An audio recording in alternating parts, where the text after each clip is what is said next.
Assalamu alaikum warahmatullahi. Ƴan uwa ina mana barka da wannan lokaci. Yanzu kun ga wata account ɗina na shi wannan ɗaya daga cikin account ɗina.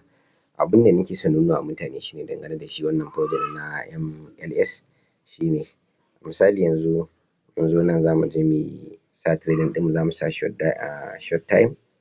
To abin da yake faruwa shi ne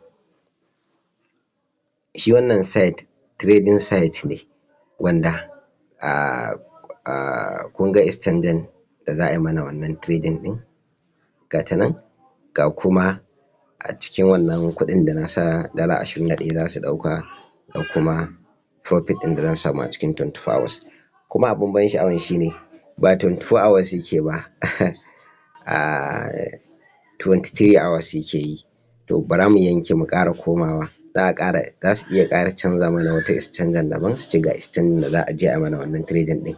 Kun ga ga shi nan yanzu sun canza mana P2P B2P a can za a canza, yanzu kuma sun sa mana dala 22 za su ɗauka gabaki ɗaya.